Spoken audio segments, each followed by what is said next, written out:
मित्रांनो, हा आहे आमचा राजू. याला आम्ही गावाला गेलो होतो काल परवा, तर त्याला सोडलं होतं इकडे आमच्या ताईकडे. तर तो 7 किलोमीटरपर्यंत पायी पायी पळत येऊन गेला. त्याला आम्ही सांगितलं होतं की आम्ही 3 दिवसात येऊ, तो बरोबर आज तो 3ऱ्या दिवशी घरी येऊन गेला. आज आम्ही सकाळी आलो, तो त्यांच्या घरून सकाळी 10 वाजेपासून गायब होता.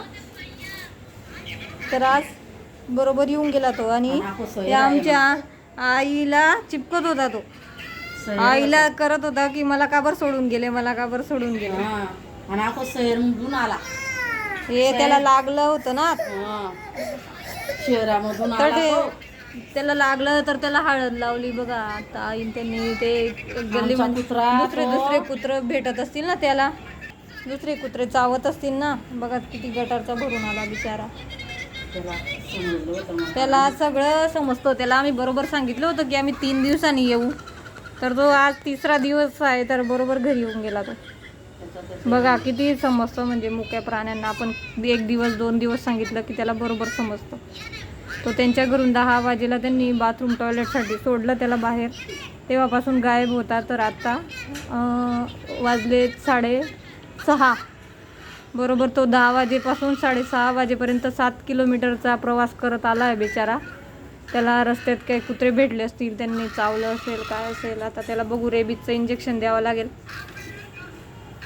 असं आम्ही बाहेर ते कुत्रे जर त्याला थोडं चावले की आम्ही रेबीजचं इंजेक्शन देतो. हा आहे आमचा पालतू कुत्रा राजू. हे आमचे बाबा यांना जास्त जीव लावतो तो.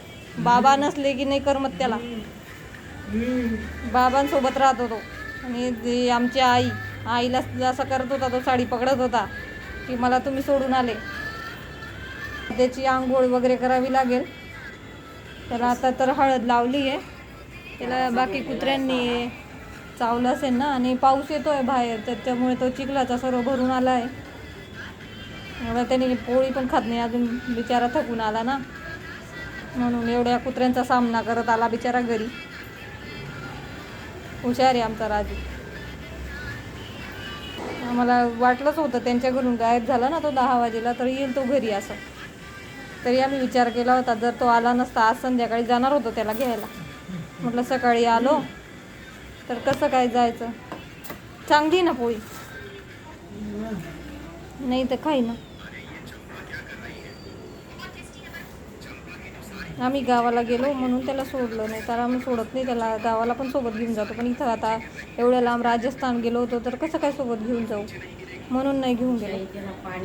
त्याला जेवण दिलं, पोळी. आता पाणी देत आहे आई. आता पाणी वगैरे पिल तो. बिचारा थकून आला, थोडा वेळ रिलॅक्स करेल आणि मग नंतर पाणी बिणी पिल.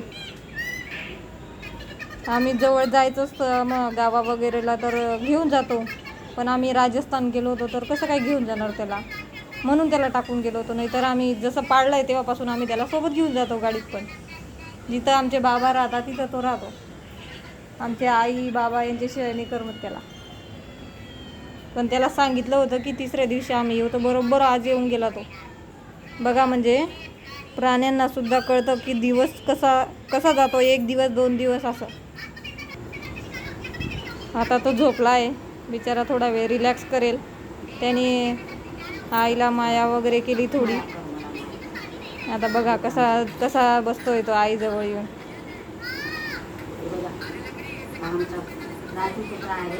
त्याला फक्त 20 दिवसाचा होता तेव्हापासून आणलं आहे आम्ही. तर आज तो 4 वर्षाचा झाला. 3-3.5 वर्षाचा झाला असेल, 4 नाही 3-3.5 वर्षाचा. बिचारा सगळ्या चिखलाचा भरून आला. आम्ही तर त्याला बाहेर सोडत नाही, त्याला तर गाडीने सोडतो, घ्यायला पण जात होतो, पण त्याच्या आधीच तो येऊन गेला. आम्ही सकाळी जाणार होतो, पण विचार केला, म्हटलं सकाळी थकून आलोय थोडे, तर म्हटलं थोडं आवरू वगैरे, घर साफसफाई करू आणि मग जाऊ घ्यायला.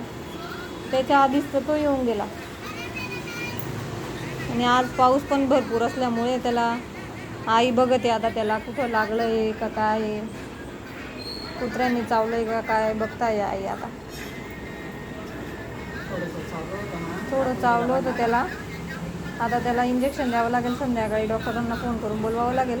रेबीजचं कुत्र्याला हळद ते खंडेरावाचा हे असतो म्हणून त्याला हळदीने चांगलं होतं बुवा, म्हणून त्याला आता हळद लावली आईन त्यांनी.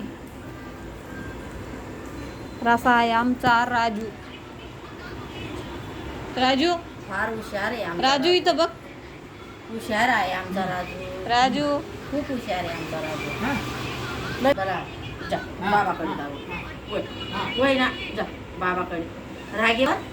राग पण येतो बरं त्याला, राग पण येतो राजूला. बाबा रागे